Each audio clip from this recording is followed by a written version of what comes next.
Arquivos Malditos apresenta mais uma coletânea Contos do Medo, A Estrada da Névoa. Você acredita que existem lugares onde a realidade se dobra, onde o tempo para e o medo assume o controle? Então prepare-se, porque o que você vai ouvir agora não é apenas uma história, é um aviso.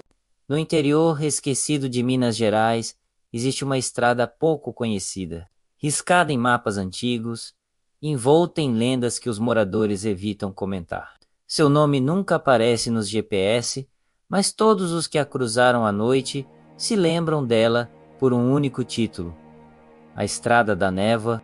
Naquela madrugada de julho, Rita, uma caminhoneira acostumada com jornadas solitárias e perigosas, se viu obrigada a desviar de sua rota por conta de um acidente na rodovia principal. O único caminho viável era uma trilha sinuosa, envolta em neblina, que cortava as montanhas.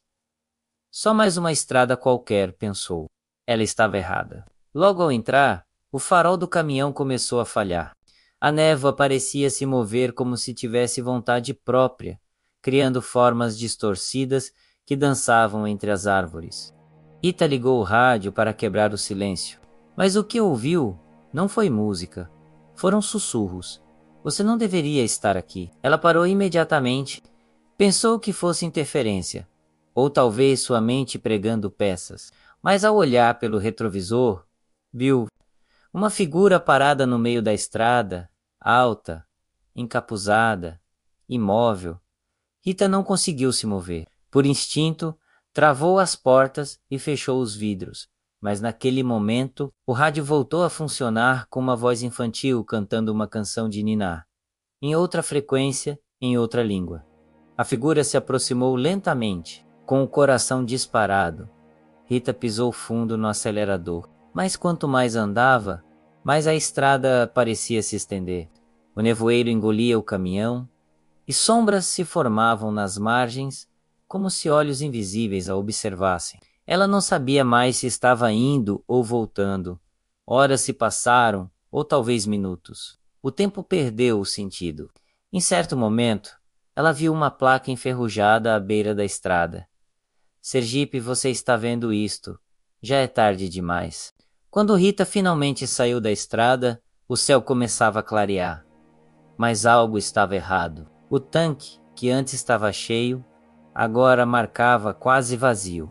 O relógio do caminhão havia parado às 2h44, e no espelho retrovisor havia uma marca de mão. Do lado de dentro, desde então, Rita nunca mais dirigiu à noite, e toda vez que tenta contar o que aconteceu, seu rádio volta a chiar. E você, já ouviu vozes quando estava sozinho na estrada? Já viu alguém no meio da neblina que não deveria estar lá? Tem certeza de que aquilo era só um nevoeiro, ou algo tentando atravessar? Se você gosta de histórias reais, arrepiantes e cheias de mistério, inscreva-se agora no Arquivos Malditos, coletânea Contos do Medo. Aqui, cada relato é um aviso, e o próximo pode ser sobre você.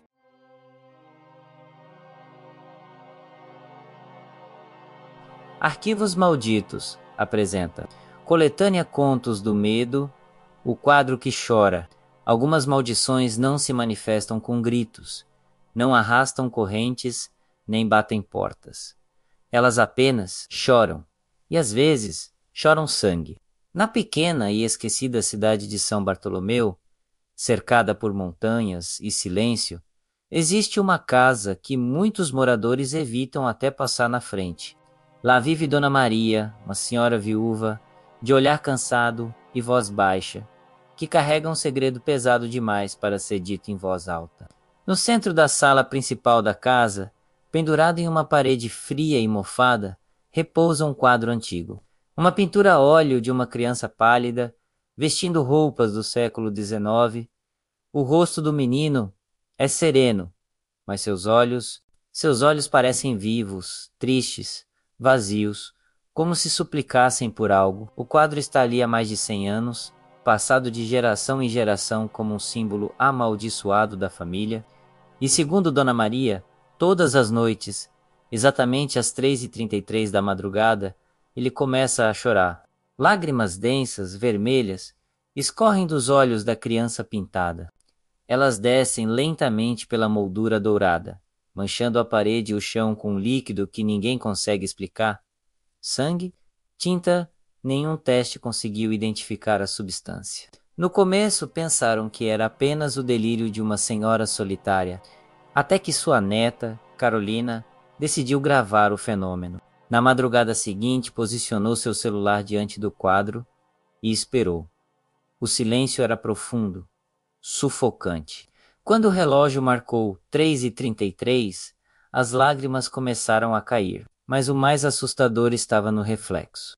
No vidro da moldura, atrás do quadro, havia uma criança parada no corredor. Ela não se movia, apenas observava. Seus olhos, idênticos aos da pintura, encaravam a câmera com uma expressão de lamento e raiva. Carolina gritou. A gravação caiu no chão. E a criança desapareceu. A partir daquela noite, coisas estranhas começaram a acontecer. Carolina passou a ouvir choros durante o banho. Pequenas pegadas surgiam misteriosamente no chão molhado. As luzes piscavam às 3h33, todos os dias, sem falha. Pesquisadores foram chamados. Um deles, especialista em arte macabra, revelou que o autor da pintura, um artista europeu do século XIX, havia enlouquecido após a morte de seu filho e usado as cinzas da criança misturadas à tinta para pintá-lo. Um ritual de imortalização proibido, conhecido entre ocultistas como eternização da alma. Desde então, todas as famílias que tentaram se livrar do quadro sofreram tragédias. Um morreu queimado, outro desapareceu sem deixar rastros e um terceiro foi encontrado morto, com os olhos arrancados, diante de uma cópia do mesmo retrato. Dona Maria já tentou esconder o quadro, já tentou queimá-lo, já enterrou a pintura em um terreno vazio, mas ele sempre volta, intacto, frio, pingando sangue. A última tentativa foi chamar um médium. Ele entrou na sala, tocou o quadro e imediatamente entrou em transe. Caiu de joelhos e começou a murmurar uma única frase, com os olhos revirados. Ele ainda está aqui. Ele quer sair. E ele quer companhia. Hoje o quadro continua lá, pendurado acima da lareira, chorando. E Dona Maria apenas reza para que ninguém mais tente descobrir o que há por trás daquele olhar, porque olhar demais pode ser o mesmo que libertar. E você? Se encontrasse um retrato antigo e assustador, penduraria na sua casa? E se ele começasse a chorar sangue? Você queimaria? Jogaria fora? Ou deixaria na parede, apenas esperando que nada aconteça? Esta foi mais uma história sombria da coletânea Contos do Medo, aqui no Arquivos Malditos. Se você gosta de relatos reais, maldições e objetos amaldiçoados, inscreva-se agora e ative o sino, porque o próximo conto pode estar na sua parede.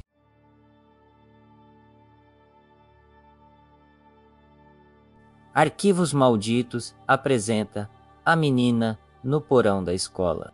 Nem toda escola guarda apenas conhecimento. Algumas escondem gritos esquecidos no silêncio dos porões. Todo colégio tem seus boatos. Uns falam de professores assombrados, outros de túneis secretos, mas poucos carregam um silêncio tão pesado quanto a Escola Municipal Padre Vasconcelos, no interior de Minas Gerais.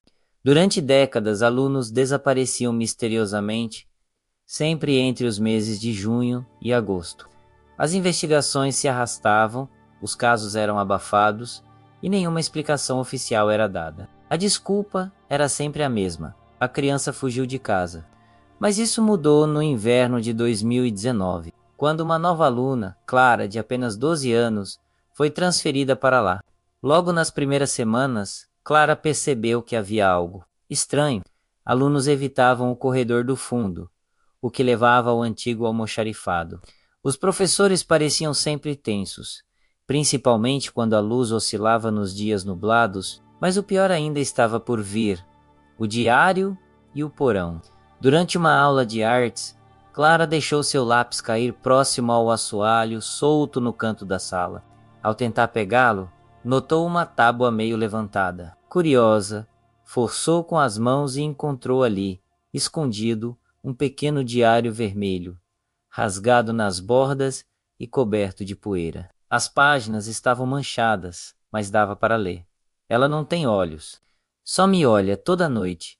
Ela chama da porta do porão. Diz que está sozinha, mas ela mente. Porque eu escuto vozes, muitas vozes. As anotações terminavam abruptamente com um borrão, como se a tinta tivesse sido espalhada com violência. A última página legível dizia: se alguém encontrar isso, não vá até lá. Nunca desça as escadas, mesmo que ela chore. Clara, apesar do aviso, sentiu-se obcecada. Pesquisou arquivos antigos, encontrou nomes de crianças que haviam desaparecido, todas da mesma faixa etária, todas do mesmo corredor. Na sexta-feira seguinte, após a aula, ela esperou o colégio esvaziar. Com o diário nas mãos e o coração disparado, desceu pelas escadas do corredor proibido até encontrar a antiga porta do porão. Estava entreaberta. Um cheiro de terra molhada e mofo subia das trevas. Ela desceu, degrau por degrau. O som do próprio coração abafava os passos. Lá embaixo, não encontrou bagunça ou entulho. Havia carteiras alinhadas, como se ainda houvesse aula. No quadro negro, nomes escritos a giz, alguns eram os mesmos das crianças desaparecidas. E então, Clara ouviu um leve sussurro vindo do fundo. Você veio, agora podemos brincar. Ela virou devagar. Uma menina de vestido antigo, com cabelos longos cobrindo o rosto, estava parada ali. Clara sussurrou, com a voz embargada. Quem? Quem é você? A menina levantou o rosto. Não tinha olhos, apenas duas órbitas negras escorrendo sangue. Atrás dela, outras crianças começaram a surgir, silenciosas, com olhos brancos, cabeças tortas, bocas costuradas. Todas encaram Clara. Todas murmuram ao mesmo tempo. Fique com a gente, fique para sempre. Clara gritou. Tentou correr, mas a porta havia desaparecido. Perguntas sem respostas.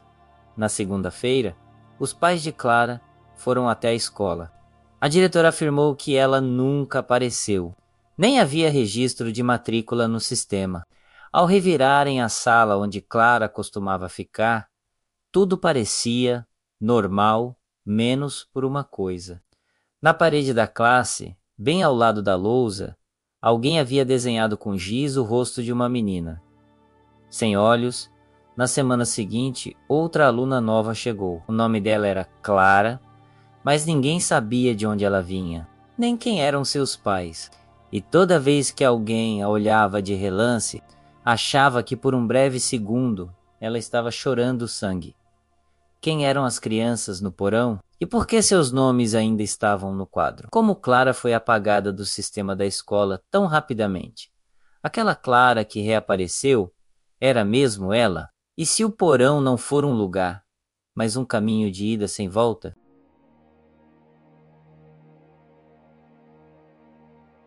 Arquivos Malditos apresenta a transmissão proibida. Às vezes o que você assiste também está assistindo você. O streamer desaparecido. No dia 11 de março de 2023, o streamer Victor Carvalho, conhecido como Viczone, estava em sua live habitual, com mais de 18 mil espectadores simultâneos. Durante a transmissão, ele anunciou algo diferente. Galera, hoje vamos assistir um vídeo que dizem ser amaldiçoado. Veio direto da Deep Web. Dizem que quem assiste não dorme mais direito e que alguns somem. Risadas no chat. Emojis de palhaço, ninguém levou a sério. Vitor reproduziu o vídeo, a tela escureceu. Apareceu uma mulher parada, encarando a câmera em total silêncio. O vídeo durava 6 horas. Ela não falava, não se mexia, só encarava. Depois de 40 segundos, Vitor tentou avançar, mas o player travou. Então, ela piscou. Exatamente no mesmo momento que ele piscou. Vitor riu, meio nervoso. Tá, isso foi estranho. Nos minutos seguintes, o chat se encheu de mensagens como: senti um calafrio. Ela piscou para mim também. O espelho da minha sala trincou agora. Tá ouvindo isso? Tem algo aqui. Subitamente, a live travou. A câmera caiu. A imagem ficou preta. A transmissão nunca mais voltou. Investigação e outros casos. 2 dias depois, um grupo de amigos próximos de Victor decide investigar. Eles eram do mesmo coletivo de conteúdo e decidiram vasculhar os arquivos do PC dele, deixado pela polícia após o sumiço.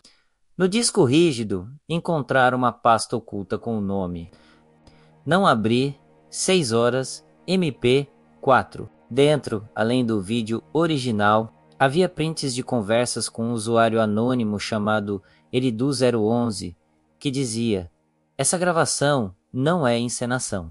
Ela foi captada de um ritual real, em 2006. A mulher no vídeo não está viva, mas também não está morta. Se você assistir até o fim, ela vê tudo o que você é, e você não será mais você."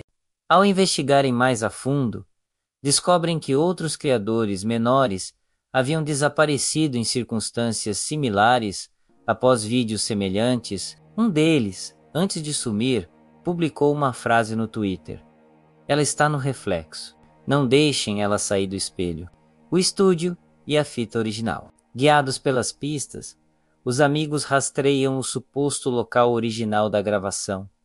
Um estúdio abandonado nos arredores de uma cidade do interior. Era um galpão antigo, coberto por pichações e folhas secas. Mas lá dentro havia um cenário montado com uma cadeira enferrujada, fundo preto e uma câmera antiga ainda no tripé. No chão, uma marca circular de giz.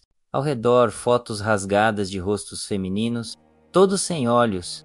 Um dos amigos, Lucas, encontra uma fita de VHS lacrada com a inscrição Seção 1, ela ainda está aqui. Eles não têm coragem de assistir ali. Levam a fita para um antiquário especializado em material analógico.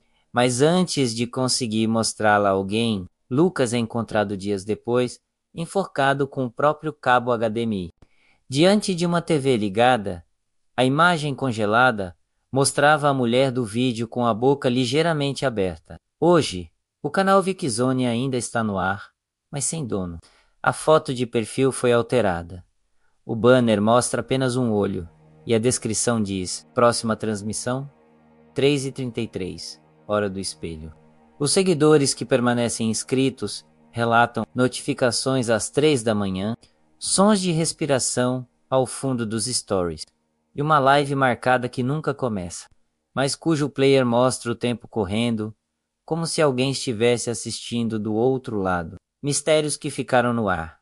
Quem é a mulher do vídeo? Por que o vídeo reage aos movimentos do espectador?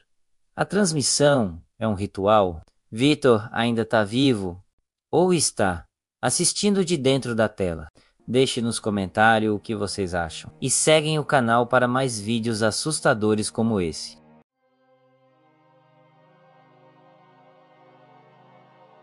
Arquivos Malditos apresenta A Babá da Câmera 3. Nem tudo que uma câmera capta é deste mundo. O contrato. O casal Gabriela e Renato Lemos, ambos advogados criminalistas, moravam em uma casa ampla e moderna em um condomínio fechado nos arredores de Curitiba. Tinha uma filha de apenas 6 meses, Helena, e devido à intensa rotina de trabalho, decidiram contratar uma babá noturna. Foram criteriosos, câmeras em todos os cômodos, entrevistas, exames e, finalmente, escolheram Jéssica. Uma jovem de 23 anos, estudiosa, tranquila e cheia de recomendações. Na primeira noite, Gabriela ativou o sistema de monitoramento pelo celular. As câmeras estavam nomeadas: Câmera 1, sala; Câmera 2, cozinha; Câmera 3, quarto do bebê; Câmera 4, corredor; Câmera 5, varanda. Tudo funcionava perfeitamente. Até às 3h41 da madrugada, Gabriela acordou com uma notificação no celular. Movimento detectado, câmera 3, ao abrir o aplicativo. Viu Jéssica no canto do quarto, imóvel, encarando o berço por vários minutos. Algo parecia estranho. Ela sorria, mas o sorriso era forçado, gelado, como uma máscara. De repente, Jéssica desapareceu da imagem. Sem sair pela porta, sem sombras, sumiu. Mas a câmera ainda mostrava alguém. Uma mulher de vestido branco, cabelos longos, balançando suavemente o berço. Gabriela entrou em pânico. Ligou para Jéssica, chamou, gritou. Ninguém atendia. A descoberta, ao retornarem para casa, encontraram o berço vazio. Mas antes que o desespero tomasse conta, ouviram o choro da bebê vindo da sala.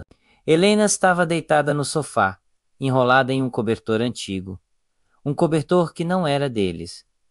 Jéssica estava desaparecida, mas seu crachá de estágio estava na cozinha, molhado, com algo que parecia terra úmida. Chamaram a polícia e instalaram um novo sistema de segurança.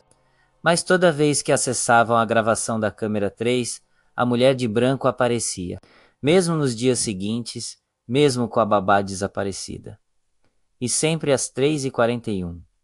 Pontualmente, investigando o passado da casa, Gabriela descobriu algo terrível. O terreno havia pertencido a um antigo orfanato feminino fechado em 1972 após um incêndio suspeito no dormitório das meninas pequenas. Entre as vítimas, uma babá chamada Laura, acusada de negligência e de ocultação de corpos. Ela desapareceu na noite da tragédia. Nunca foi encontrada. Nos registros do orfanato havia uma única foto da mulher, o mesmo rosto visto na câmera 3. Os fatos não se conectam. 2 semanas depois, o sistema de vigilância foi comprometido. As gravações começaram a se apagar sozinhas. As câmeras giravam por conta própria, como se alguém as controlasse de dentro da casa. Renato decidiu remover o sistema todo, mas ao verificar a última gravação da câmera 3, viu algo ainda mais inquietante. Jéssica aparece sentada no berço, pele pálida, olhos fundos, sussurrando para Helena agora, eu cuido de Lau, está? A outra já descansou. Depois disso, nunca mais conseguiram contratar uma nova babá. As câmeras se recusavam a funcionar no quarto do bebê.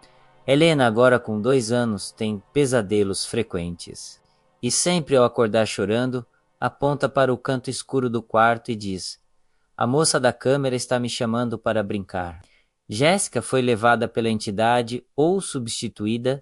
Por que a babá do passado aparece apenas na câmera 3? A bebê foi marcada? A casa está assombrada. Ou a câmera é o portal? O que vocês acham? Deixem nos comentários e se inscrevam no canal para mais vídeos perturbadores como esse. E não assista sozinhos. Se tiverem medo,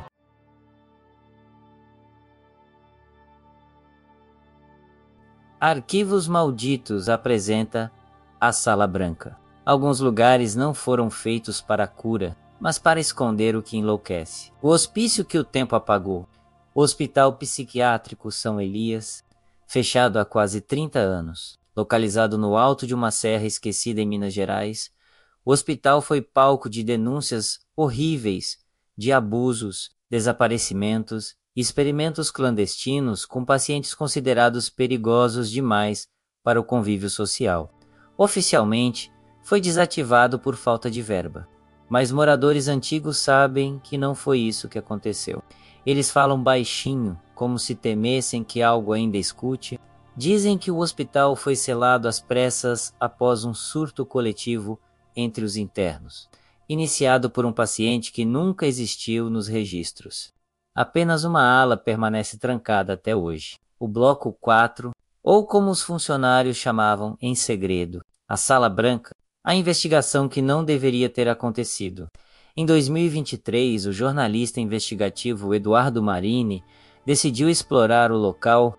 Especializado em casos arquivados, ele queria gravar um documentário para seu canal sobre os mistérios do São Elias, acompanhado de 2 técnicos, Amanda e Lucas. Eduardo entrou clandestinamente no prédio numa madrugada chuvosa. O que encontraram foi um lugar que parecia congelado no tempo. Prontuários rasgados, instrumentos enferrujados, corredores grafitados e trilhos de cama ainda manchados de sangue seco. Mas o mais estranho eram os relógios. Todos parados em 3h26 da manhã, todos. Em um dos arquivos escondidos Eduardo encontra uma ficha com o nome paciente 0, sem foto, sem data de nascimento. Diagnóstico: memória coletiva contaminada. Alto risco de ruptura dimensional. No rodapé, apenas uma anotação escrita à mão. Se for aberto, que nunca seja a sala branca. Claro, eles a procuraram. A sala branca, o corredor sem fim. Após forçarem uma porta trancada com correntes, o trio chega ao bloco 4. Não havia sinal de vandalismo ali. Tudo estava limpo. Branco demasiado, branco, paredes, piso, teto. Até os móveis tinham sido pintados de branco fosco, sem janelas, sem espelhos, sem registros. Mas havia um som constante, baixo, quase como uma respiração metálica. No centro da ala, uma única porta com visor circular de vidro. Dentro, a sala. E no canto, um homem de costas, imóvel, vestia um macacão branco. Mas ele não se mexia, nem com a luz, nem com o barulho. Lucas apontou a câmera. Amanda tentou se aproximar. Eduardo chamou. Senhor, precisa de ajuda. O homem virou lentamente. Seu rosto não tinha olhos nem boca. Apenas pele lisa e pulsante, como se algo vivo se escondesse por baixo. Amanda desmaiou. Lucas saiu correndo, mas a porta agora dava para um corredor diferente, com paredes espelhadas e suas próprias imagens distorcidas, se movendo com atraso, ou com intenção. Eduardo tentou gravar tudo, mas a câmera gravava vídeos dele mesmo, com expressões que ele não havia feito. No reflexo, ele viu a si mesmo, mas com a mesma pele lisa no rosto. A realidade quebrada. No dia seguinte, apenas Amanda foi encontrada, em estado catatônico, sentada no banco de um ponto de ônibus a 15 quilômetros do hospital, sem ferimentos, mas sem reconhecer ninguém. Lucas foi achado dias depois, andando nu por uma estrada de terra, sussurrando frases sem sentido como: ele está em todos agora, está em mim, está em você, está no branco. E Eduardo desapareceu. Mas seu canal no YouTube postou um vídeo 3 dias após sua última localização. O título era Sala Branca, assista até o fim. O vídeo começa com estática. Depois mostra Eduardo encarando a câmera, suando, com olhos arregalados. Ele diz: eu não estou mais onde acham que eu estou. A sala, ela não é um lugar, ela é uma ideia. E agora que você assistiu, você está nela também. O que era o paciente 0? Como a sala permaneceu intacta por 30 anos, aquela forma branca era humana ou algo mais. E o mais inquietante, quantas salas brancas ainda existem, esperando para serem abertas? O que vocês acham? Deixem nos comentários e se inscrevam no canal para mais vídeos assustadores e arrepiantes como esse.